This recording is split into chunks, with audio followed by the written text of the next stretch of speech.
Welcome back to Campus Pressbox. This is episode number 44. I'm your host, Damien Bowman, joined by the man, the myth, the wonder, Mr. Mark Hasty. Mark, how are you? Very good, Damien. Thank you for having me back again. Appreciate Yeah. being here. Yeah, thanks for coming back, man. It's been we need to do this more than once a year, is what I think.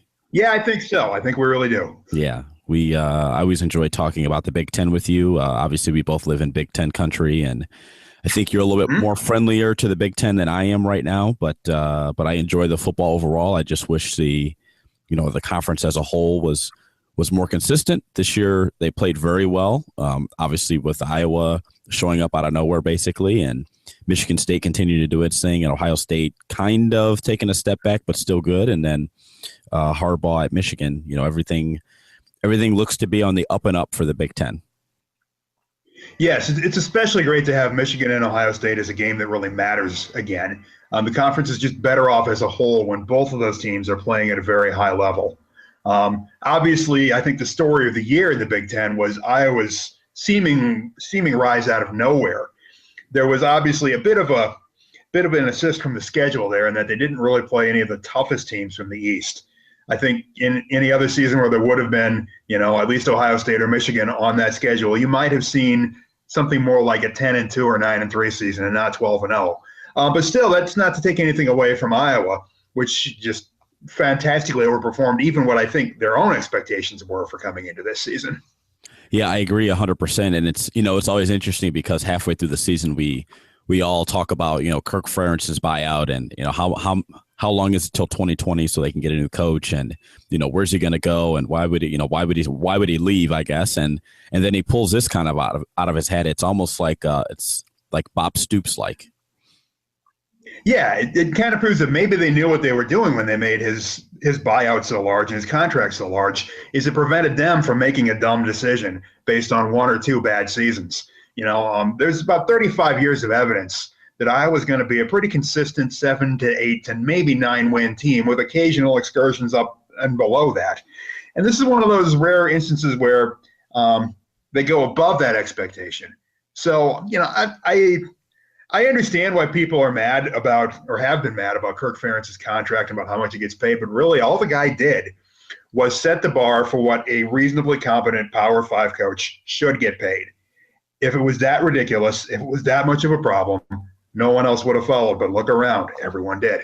Right. Yeah, I'm not even sure if he's in the top 15 anymore as far as contracts. I mean, everybody else seems No, to he be, is. Yeah, I was going to say Saban's at 7 at this point, and I think isn't Harbaugh at like 6 or 6.5, and Tressel. Wow, how about that? Urban Meyer's right there with him. Right. Right. Yeah. I mean, Go ahead. it's just amazing how much the market has moved up. Yeah, it's very interesting, and we talked about this, not you and I, but maybe Seth and I talked about this a few months ago when, Wisconsin's chancellor was kind of giving everybody a hard time about the salaries that people were making. And it's interesting, right? Because as big or as well known as Wisconsin's program is, they're notorious for underpaying head coaches and assistants. Absolutely. Yeah. And there's kind of an adjustment back towards market reality. Wisconsin's not the only school that kind of tries to cut corners more than it really ought to, which doesn't make sense. I understand not every school in the Big Ten is equally flush financially, but there's plenty of money floating around out there. And if these salaries were truly a huge problem, if there wasn't a good return on that investment, nobody would be making it. Yeah, and it's interesting, and this isn't Big Ten, but, the interims who were hired to take the job, USC and then in the Big Ten, Illinois and Minnesota, it kind of almost felt like that the athletic directors in those cases were just kind of like, well, we can save a ton of money if we just hire the interims and, double their $500,000 salary to either $1 million or $2 million or whatever, and save a bunch of money and hope that it works out. And if it doesn't, we don't lose a whole lot in the wash. Yeah. There's probably some corner cutting and cheaping out. I'm getting less and less impressed with the job Pat Hayden is doing at USC as time goes on. Minnesota, I think, did exactly the right thing and hired exactly the coach they should have hired. I don't know how much better they could have done than Tracy Claeys. And considering that Minnesota football wasn't broken to begin with, hiring somebody on the staff for continuity in a situation where, they weren't expecting to lose their coach, I think was the right move. Illinois has been kind of a leadership vacuum for the last few years. There's been, turnover in university presidency, turnover in the athletic director office. I think right now they still don't have a permanent athletic director. So hiring Bill Cubitt kind of as a long-term interim actually makes sense, particularly given all the kind of out of left field moves that happened this year. I don't think they were likely to find a better coach than him. In a more normal season, would they have been able to maybe find somebody a little more appropriate for their program than just promoting an interim? Probably. But given the strangeness of the coaching market this year, I think they did about as well as they could have. How about the disaster known as Rutgers? Well, if Chris Ash can bring things around a little bit, then that's okay. I mean, Greg Schiano did just fine there, relatively speaking, and obviously Kyle Flood was a mess. You're seeing some administrative change there as well. It's maybe going to clean some things up. Maybe the whole university athletic program is going to be a little bit better run than it has been. You can do worse than hiring somebody with strong connections to a number of good programs to take over and kind of lift up that program, which I don't know if it quite qualifies as a sleeping giant, but there's a ton of people, a ton of potential recruits in New York, New Jersey, and Pennsylvania as well that, the right coach might be able to get them interested and could certainly build a program there. And in Maryland. Getting a good defensive coach is probably smart for them to do, given the realities of the Big Ten East and how you have all these programs. It's just a murderer's row of great defenses and great defense-minded coaches. So I think bringing in DJ Durkin is going to prove to be pretty good. And we all have considered Washington, D.C. area to be kind of, again, sort of a sleeping giant, that there's a lot of good players there and a lot of schools that recruit there. So Maryland could bring it around. Now, you always wonder what's a realistic goal for some of these schools that have never had sustained success, and particularly for these two schools that are very new in the conference. And I think if both of those schools can get to putting together like back-to-back 7 to 8 win seasons, then they might be able to build something longer term. But you got to have the patience and you got to have the right person to get you there. And neither Chris Ash nor DJ Durkin has done anything yet at either school, so it's obviously way too early to tell if they're going to be the right answer. But that's what it's going to take to build the kind of success that breeds some further sustaining success. And I think the other thing that a lot of people forget about Rutgers and Maryland is that they every year have to face Ohio State, Michigan, and Michigan State. Right. So you're looking at that, and until they get to a level where they have more talent and more depth, and believe me, nothing kills these lower tier Big Ten teams more than not having great depth. Right. Until they get to that point, then you're looking at 2 to 3 automatic losses every season, which means you'd better run the table in your non-conference season, and you better avoid any other kind of upsets. You better take care of business against your fellow second or third tier teams if you're hoping to break through. And I don't know that both Rutgers and Maryland are going to be able to break through together in any individual season. I think one of those teams is probably always going to be 6 wins or less. So speaking of second or third tier teams breaking through, let's talk about Indiana and Duke in the new era Pinstripe Bowl. How about that transition, Mark?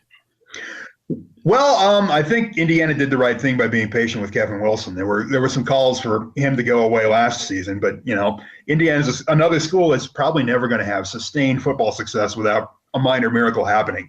The one good thing you could say about Indiana is they're completely incapable of playing a boring football game, and so is Duke. So I think that, this first Big Ten bowl game is actually likely to be quite exciting. Yeah, and for as unimpressed as I am with football games and baseball stadiums, I think that this game between these two teams being quirky, like we just said, works out well being at Yankee Stadium because everything is already weird about this game. It has strong potential to be the most bizarre bowl game of the entire season, and we've already seen some real doozies in terms of strangeness. But I think this will be a very fun game to watch, very entertaining for the fans. And I really don't have a clear preference between Indiana and Duke as to who's going to win this game, just because there's so much unpredictability. And, Indiana's offense is capable of doing great things at any moment, but have always struggled on defense. The game is on the 24th, New Year's Eve, Christmas Eve, 3:30 on ABC. The next one we want to talk about is the Foster Farms Bowl, whatever Foster Farms is. I still don't know what that is. I believe there's some kind of chicken company. A chicken company. But don't quote me on that. Yeah. So UCLA and Nebraska, and oh boy. I used to live in Nebraska. Mad respect to the Huskers fans. They're going to get killed. Yeah, this is not going to be good. They are absolutely going to get killed in this game.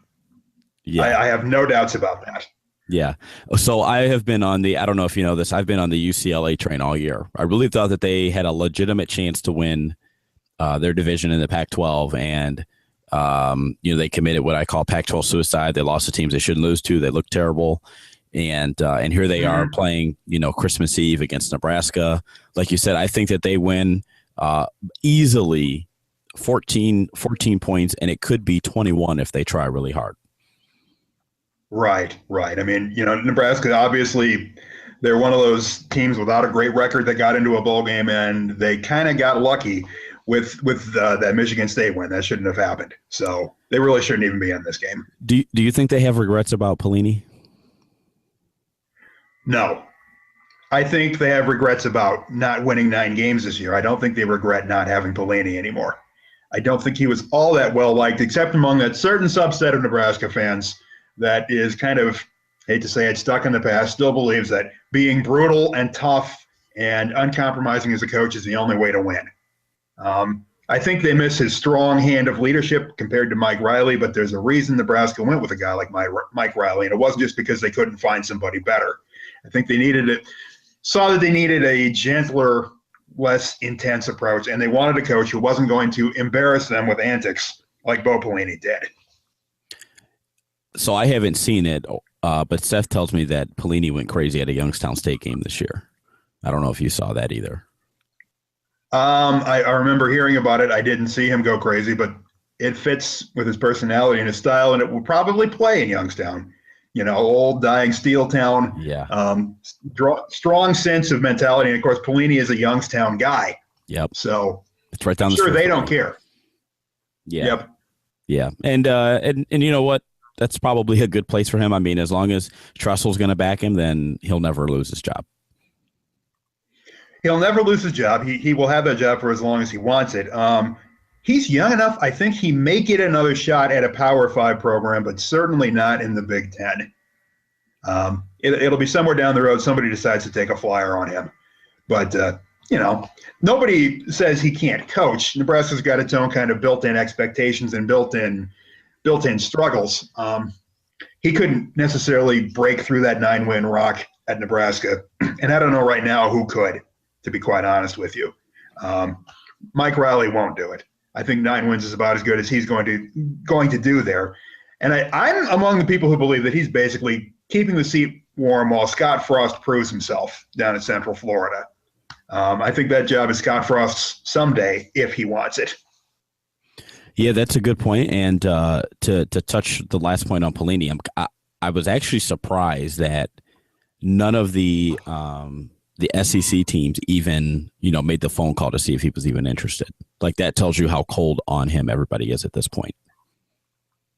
Yeah. There's a part of me that thinks, though, that if Les Miles does get run at LSU after last year, they might be the one SEC school that would give him a shot. Wow, that's interesting. He's coached there before. Yeah. And he kind of fits with their sort of mentality. Yeah. Yeah, I mean, I guess he could go up against Saban. I guess they're basically neighbors. Youngstown State and West Virginia, and Kent State actually is basically right down the street from Youngstown State. So I mean, I guess all the elements are maybe there. It's just that would not have been the school I would have guessed. Like, I was really of the thought process that maybe South Carolina would take a flyer on him. To be honest with you, I don't think South Carolina knows what it's doing. Yeah. I think they didn't really have a plan for replacing Steve Spurrier. They never considered that this guy who is known for being kind of mercurial and making decisions all on his own might do this to them and kind of force their hand. But Spurrier is only one of them, and you should have known what you got when you hired him. I Right. guess would be the way I would look at that. That's true. That's a good point. Okay, so Minnesota and Central Michigan in the Quick Lane Bowl at Ford Field. So this is basically a home game for Central Michigan. December 28th, ESPN 2, 5:30. I think Minnesota probably Yeah, wins by 2 touchdowns. I think so. It's interesting given that both these teams' head coaches struggled with health during the year. Central Michigan's coach John Bonamigo had been fighting cancer, and of course Jerry Kill wound up having to retire, halfway through the season. So another very interesting game to watch. Minnesota has struggled on offense for its entire time under Jerry Kill, and before that as well. So I've watched a lot of these Quick Lane / Little Caesars / Motor City Bowls over the years, and most of them have actually wound up being pretty good games, just because they somehow managed to find a way to bring together two teams that are fairly closely evenly matched. I think Joe Tiller, while he was still at Purdue, one of his last seasons, had a really brutal fight with Central Michigan in one of these games that he wound up pulling off at the last minute. So don't fall asleep on this game just because it's in Detroit and just because it's on a Monday evening in between Christmas and New Year's. I think this also has potential to be a pretty good game. It's just all going to depend upon how both of these teams react to a fairly lengthy layoff, and the fact that there's always going to be that mental factor of, oh no, we're in Detroit. Why can't we do any better than this? For a Big Ten team to go to this game, it feels like a loss before you even get there. If you win, it's what you were supposed to do. Whereas if you lose, it's just kind of embarrassing, and everybody blames it on you not caring. But usually these games do wind up being pretty good. So I would recommend watching this one. I think it's going to be a good game. Yeah, there's actually only 2 games this day. This game's the night game, and then Pitt and Navy in the afternoon at 2:30, which I think will also be a very good game. I like. Yeah, I think that one will actually be better. Yeah, I was going to say I like what Narduzzi has done this year, and obviously Navy struggled a little bit with Army a few weeks ago, and they lost to Houston, but I think they're a really good football team, and I think that game, these 2 games are probably, other than New Year's Day, I think this is probably the best day for bowl games, just because these 2 games are quality. Right, they are. You got 2 evenly matched teams who are just going to go right at each other, and again, should be very entertaining. Yeah. Okay, December 30th, the Holiday Bowl, Wisconsin USC, beautiful Qualcomm Stadium in lovely and super expensive San Diego, California. What do you think? No better place in San Diego. No better place in San Diego to visit when the weather gets cold in the Midwest, in my opinion. It's a fantastic city. When's it get cold in the Midwest? Yeah. Right now it's well, I'm in my office and it's kind of chilly right now, but I'm kind of off the Wisconsin bandwagon this year. I think they need another year or 2 under Paul Chryst to really find their way. The offense has struggled, particularly in the passing phase of the game. USC obviously had its own kind of discombobulated season. They've now got some clarity going forward with head coaching and maybe some continuity. I expect Southern Cal will win this game, probably by at least 10 points. And if I was going to pick one Big Ten game on the schedule to skip or say, well, I'm not going to stay up until midnight watching this game, this would be the one. Just because I think I'm expecting not complete domination by USC, but I'm expecting USC to win this game fairly handily. We talked about USC a few minutes ago. I have to tell you that I'm completely on board with your assessment of Pat Hayden. I always throw the disclaimer in there that, the USC people basically begged him to take this job. And I think now he's just riding out the string and waiting for his contract to expire so that he can go back to television and just do whatever else he does with all those millions of dollars he has. So that said, go ahead. Yeah, let's give him credit for not breaking a commitment he easily could break by saying, I committed to this job and I'm going to stay here until my contract is out. But yeah, I think it's pretty clear from the outside, at least, that he doesn't really want to be doing this anymore, and it's not fun. Right. And like you said, almost anybody else would say, I'm walking away. I don't want the money. I mean, hell, we just kind of saw that with Bo Ryan a few weeks ago and Steve Spurrier, who we just mentioned, guys who left. I mean, Bo Ryan was retired at the end of the season last year. Then he's back and now he's gone. So his assistant can get a tryout. And it all kind of feels weird all the time. But yeah, like you said, Hayden is sticking with the job, even if it appears to be that he doesn't really want the job.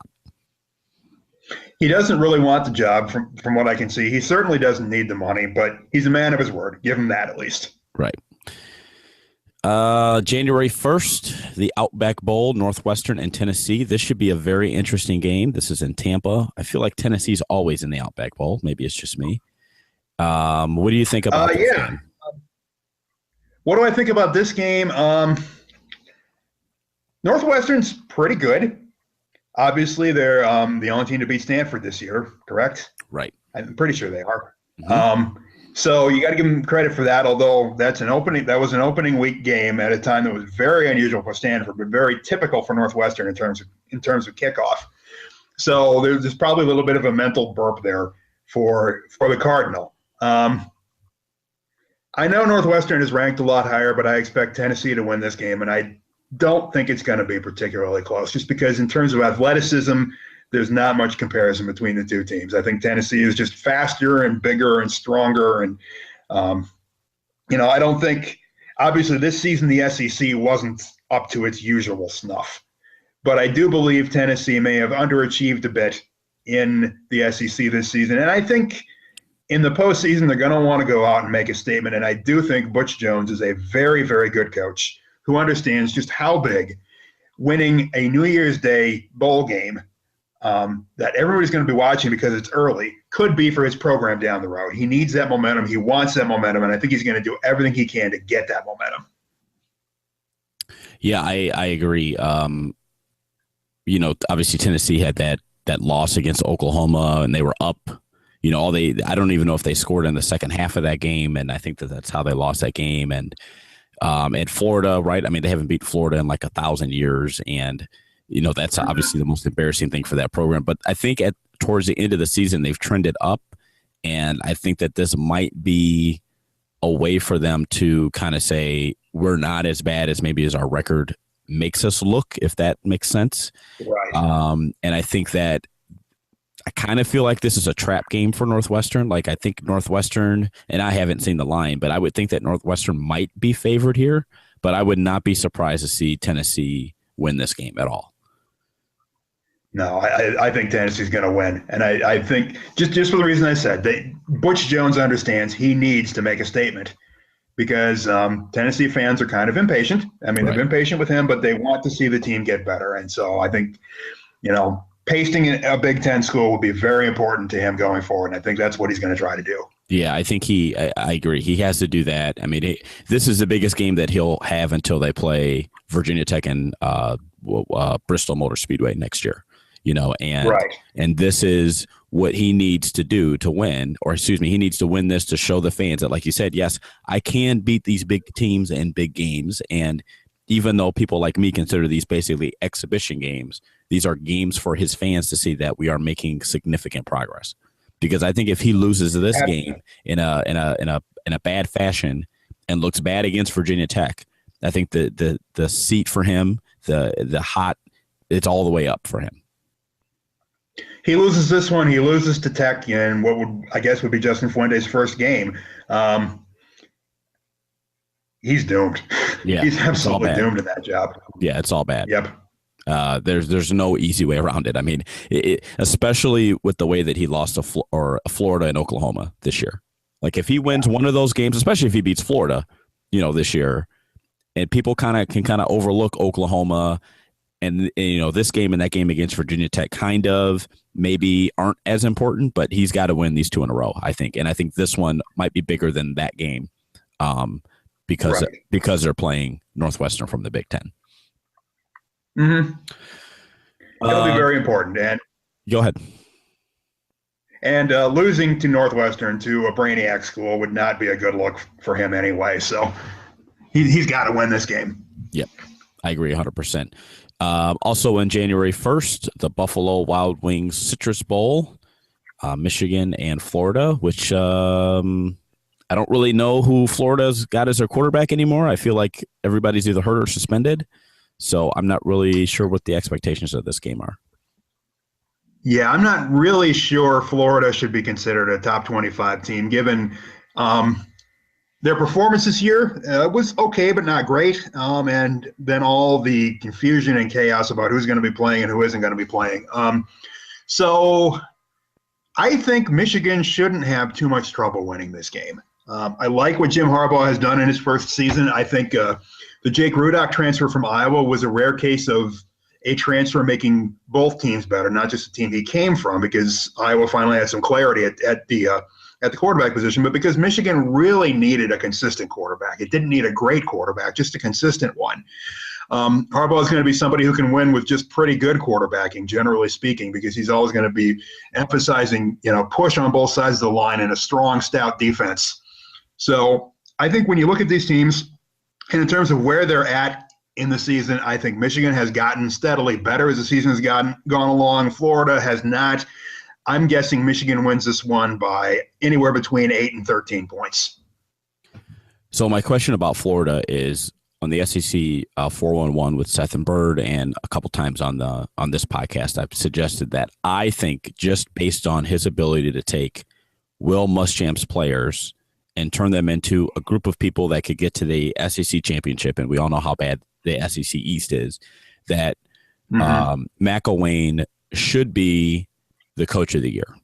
What do you think about that?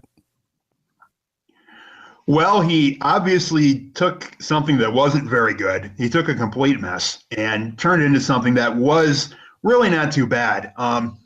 Again, I would say I'm not really sure. I would consider them at this point a top 25 team. I would watch them next year. I think they're going to be ready to make a sustained run at the top 10. Coach of the year? Sure, I guess. Obviously, Dabo Swinney won that national award. Kirk Ferentz won a few of those awards as well. But yeah, I think when you look at who did the most with what he had to work with, I think you could make a very good case for McElwain. Right, and I think that Swinney is fine, but I mean he's always got that talent, and Clemson's problem is always finishing games. And up until this year, they hadn't been able to do that. And they survived. I mean, a few of those games, obviously they survived against Notre Dame because Brian Kelly was stupid. But it's just difficult for me to consistently put him as a coach of the year when I feel like he always has great talent and somehow, some way, they end up losing games they shouldn't lose. Mm-hmm. Yeah, I would tend to agree. So we'll just have to see. Have to see how things play out, particularly in the postseason, as to who really winds up earning it. But in terms of the Citrus Bowl, I really have a hard time seeing Florida getting past Michigan. I think Michigan is just too good. Okay, so the Fiesta Bowl, Notre Dame and Ohio State, which outside of the Michigan State in the semifinal, I guess this would kind of be the Big Ten marquee game of the bowl season. What do you think about this game, Mark?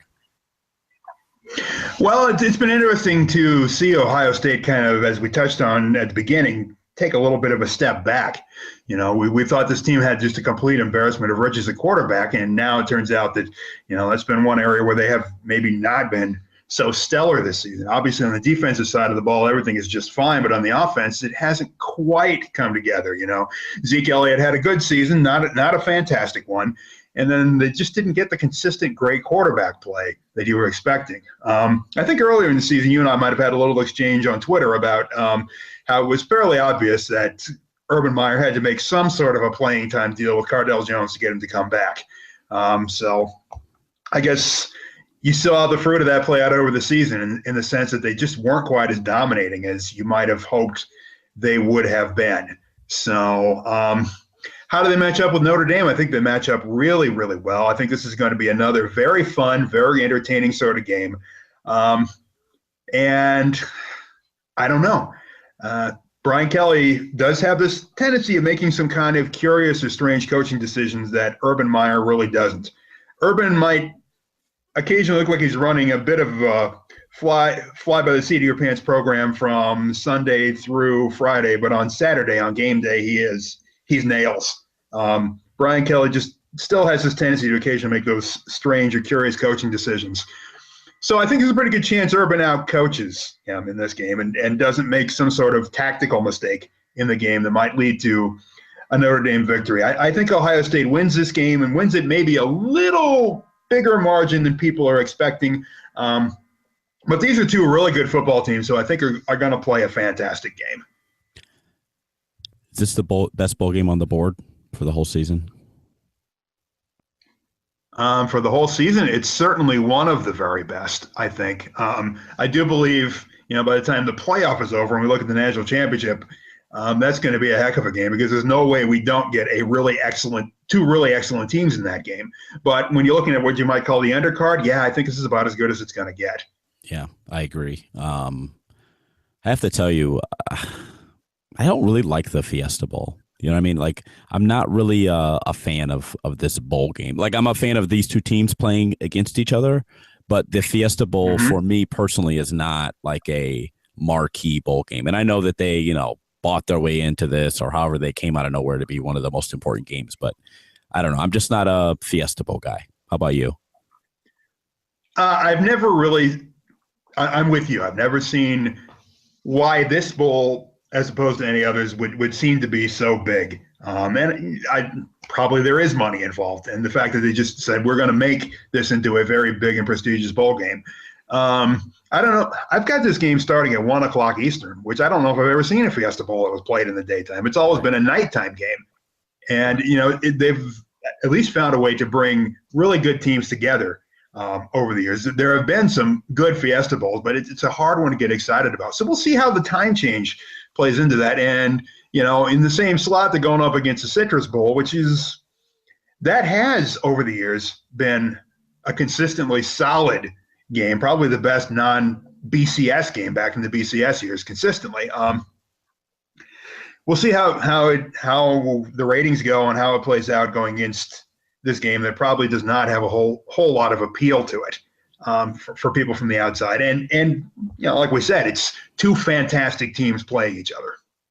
Right. And I think that, the Rose Bowl has locked themselves into the 5 p.m. slot, and the Sugar Bowl has absolutely locked themselves into the 8:30 slot. And the biggest problem for us is that ESPN has all the bowl games. So if the Fiesta were on even Fox, we know this would be a night game at the Fiesta game, the festival. It wouldn't be a 1 o'clock start, in the middle of the day. People are probably still hungover when this game kicks off. And it's probably exactly Fox the biggest bowl game of the year, and Fox, definitely have it at night. Yeah, they wouldn't be afraid to put it up against a Sugar Bowl, not in the slightest. But since it is an ESPN property, then it's going to be in an ESPN-friendly time slot. And they're not going to, they obviously can't put two games up against each other without putting one on ESPN too. So, I guess it is what it is. And maybe this will be one of those games that builds the legend of the Fiesta Bowl and turns it into more appointment television rather than, the best non-championship level football game or however you want to look at it. But we're just going to have to see how the game plays out because I expect it will be a pretty good game. Right. The Rose Bowl, the granddaddy of them all, Iowa and Stanford. We talked a little bit about Iowa earlier, but what do you think about their chances against Stanford? I think they're pretty good. Immediately after the pairings came out and it was apparent it was going to be Iowa and Stanford, I said it would probably be the most physically brutal football game we've seen since the Big Ten championship game, which had just ended. Just because both these teams are incredibly physical, kind of a run-first sort of offense, pass when necessary approach. Very similar teams in a lot of ways. And I know a lot of people are really wanting to call Iowa overrated or a result of a very favorable schedule that had them skipping the best teams in the East. But they proved against Michigan State that they were every bit as good as any of the East's top teams. So I'm expecting a fight, and I don't really know which team is most likely to win. I think I'm going to give Iowa a slight edge at quarterback, just because while C.J. Beathard has not been consistent, his upside is huge. He's a very, very good passer when he has the opportunity to pass and when he has, receivers open. He can do some incredible things. He's still got some growing and maturing to do. And I think next year he's really going to be something special. So just based on that, I think I'm going to give Iowa a slight edge and say they win, 2 to 4 points probably. But I think this is also going to be a very, very good game. Better than a lot of people on the outside think it's going to be, because there are people who are just never going to want to watch Iowa play football because they think after 15, 16 seasons of Kirk Ferentz that they've seen him and his style of play is boring, which it usually is. But when he has a really good quarterback, the Hawkeyes can be very, very compelling to watch. And, of course, if you like watching good defense, you always watch a Kirk Ferentz team because they always have one. Yeah, I agree. I mean, I think this is going to be a really good game. Notre Dame and Ohio State and Iowa and Stanford. I mean, that's a great way to spend the afternoon. And then, like we just mentioned before at night, the sugar with Oklahoma State. And I don't know how good Ole Miss is going to be now. I kind of feel like everybody's suspended now. Yeah. But I think those two, the Fiesta and the Rolls will be really good. And for me, the Sugar Bowl is my favorite bowl game, so I'm going to watch no matter who's playing. But these three, I mean, New Year's Day is going to be great. And it's good to have a lot of good football games back on New Year's Day, because I feel like for 5 or 6 years there, we kind of had like garbage on New Year's Day. We did. That's the downside of what the BCS did to one of the many downsides to what the BCS did to college football is it took away the specialness of New Year's Day because they tried to spread out the games as far as possible. Now we've got this murderer's row of great football all day long on New Year's Day, and that's just fantastic. Right. And even the 31st, I mean, I really like the Peach Bowl. I mean, that's Houston and Florida State. Like, I think that's going to be a good game. Mm-hmm. And I like what the people in Georgia have done to get a marquee bowl game and then a marquee kickoff game. Like they've said, if you're not going to put us in the playoff, screw you. We'll take 4 really good teams. We'll play 2 at the beginning of the year and 2 at the end of the year and try and stop us. And they've done a really good job with that. Mm-hmm. Absolutely. So, okay, now it's time to talk about the playoff. Let's start with and I know I didn't ask you about this, so if I'm throwing you under the bus, let me know. That's okay. Non-Big Ten game, Clemson and Oklahoma. I was on the dump Bob Stoops needs to go train last year, but as history has shown many times, he has a bad season, and then the next season he wins a Big 12, and then he has a bad season, and then the next season he wins a Big 12.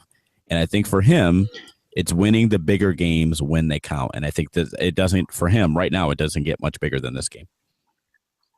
No, he wants this game. He would love to at least play for a national championship. And of course, he would love to win one. And while I respect what Clemson has done, and while I think they are a very, very good football team that absolutely deserves to be in the playoff, oh boy, do I have trouble thinking of them as an unquestioned number 1 team in the country. Just because I feel like in the ACC, they weren't necessarily tested as much as they should have been this season, just because Florida State seemed to touch off and, there wasn't really a strong contingent of other teams to challenge them and push them. It was a very good league top to bottom, but I feel like Clemson kind of, I don't want to say stumbled their way to a number 1 ranking, because I do believe, that they're a very good football team, but I feel like it's just by default, by virtue of them being the undefeated Power 5 team. And I feel like in other leagues, they might have had a loss or two.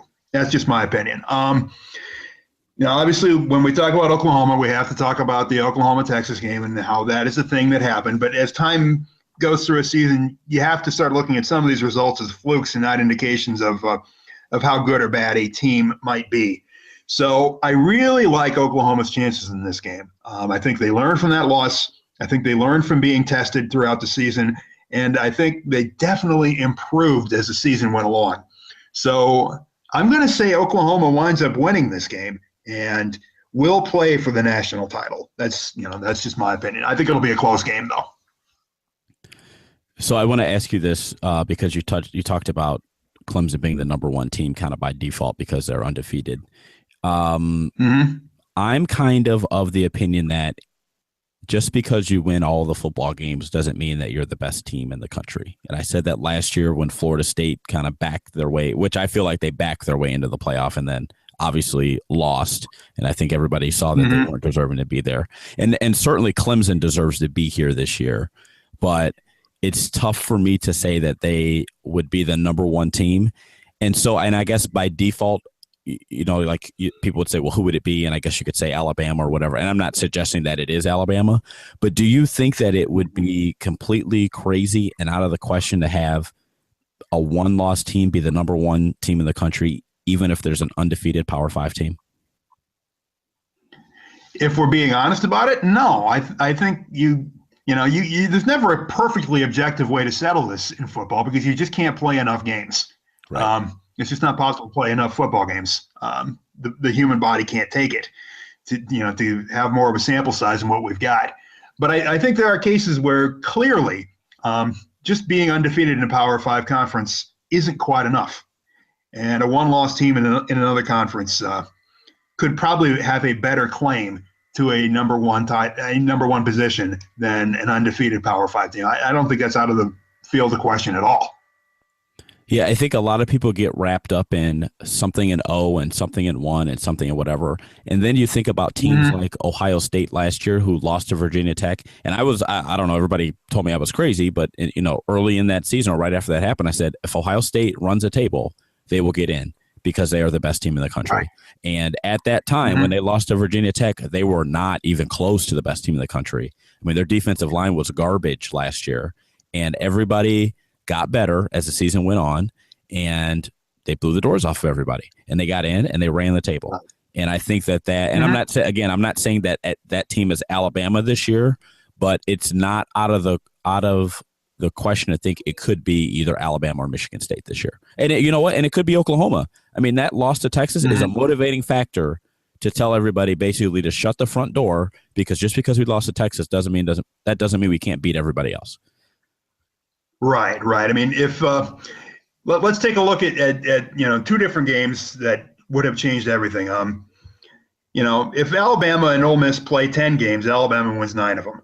Right. If Michigan State and Nebraska play 10 games, Michigan State wins 9 of them. The problem is, in both cases, the game that they actually played wound up being the one game that they didn't win. Right. And I think that's kind of the situation we're in. Oklahoma and Texas is probably more of a 7 of 3, I think. Right. I don't think Texas is quite as bad as their record indicated, though. Boy, they sure are a head scratcher and a stumper. So, yeah, just bring it all back around. I absolutely think there are cases where you can say that a one-loss team might be better than an undefeated team if they're both from Power 5 conferences. And I think that may actually be what happened this year. I absolutely believe Clemson is one of the 4 best teams in the country. I'm just not sure they're number 1.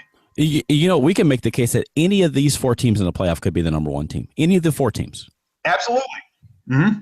I mean, it doesn't absolutely really, could make that. Yeah, I mean, it obviously matters where you get seated, but how often do we have a tournament of any kind, basketball, football, baseball, whatever, where the top 4 or the top quarter seeds or whatever could easily be shuffled between the top 4 spots, and I don't think anybody would complain. Yeah, that's just kind of a unique sort of occurrence. Right. We know these are the 4 best teams in football this year. We just don't know what order they're in. Right. Yeah. But you could say that's why there's a playoff. Right. You know what? And this proves the theory that we needed a playoff long before last year. Absolutely. No argument here. Yeah. One more game, the Cotton Bowl, Alabama and Michigan State.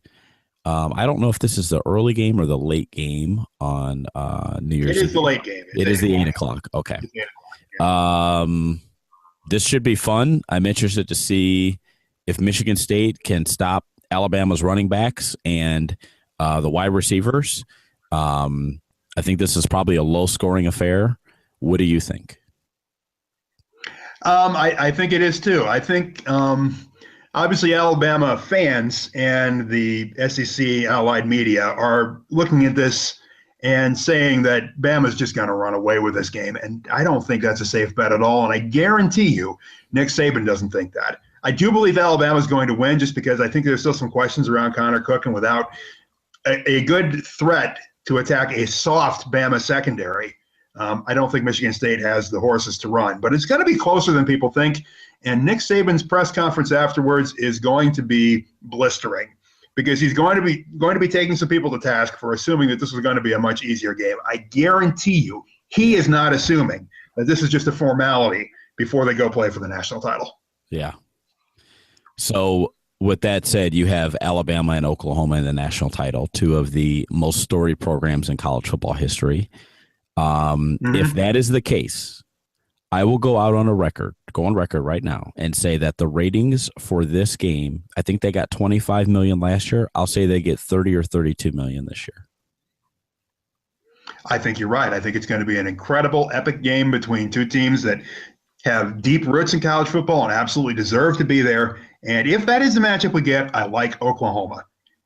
We'll just have to see. Really? So you like Oklahoma, huh? That's interesting. Okay. I like Oklahoma. I think they have a stronger upside than Alabama does. Okay. Well, after they play their semifinal, you and I will come back here and we'll talk, because I want to see how, obviously I want to see how they play the other two teams before I make a decision here. But that's interesting. I mean, I would love, being the Ohio guy that I am, and we were talking about this last time, having Les Miles and Stoops and Tressel and Meyer and all these guys from Ohio who are big time college coaches now, and basically all of them from the Cleveland area. It would be great to see Stoops win a championship for the Ohio people, right? Obviously not Ohio State, but for the Ohio people. But if I don't know, I kind of feel like Nick Saban is just money. It's when he gets to these big games, it's almost kind of like Izzo, getting to the Sweet 16. Like you can always just pin them in right in the Sweet 16, and I feel like there's no way Alabama loses a national championship game at this point in Saban's career. But we'll see. Well, we'll just have to see. I don't think this is his best team in terms of performance. So, like I said, their secondary is very vulnerable. Right. A good passing team can take them apart. So we'll just have to see. Right. We'll have to see. All right, Mark, tell everybody where they can find you. You can find me at MidwestSportsFans.com, and I think coming soon to Campus Pressbox as well. I'm going to be writing for you guys as well. So that's right. I'm looking forward to that too. Yeah, we're glad to have you on board. So, all right. Now I just got to find. Go ahead. I just got to find time to write now. That's all. Yeah. That's always the toughest thing. Trust me. I'm Damien Bowman. You can find me on Twitter at Damien Bowman, DAMIEN BOWMAN. Email me Damien.Bowman@campuspressbox.com. Don't forget Seth and Bird on the SEC 411. They're on Twitter at _SEC 411. You can find this and all of the shows on the Four Lights FM podcast network at fourlights.fm. All shows are also available in Stitcher, iTunes, TuneIn, the Zune Marketplace, on Pocket Cast and Overcast. Thanks, everybody, and have a great weekend.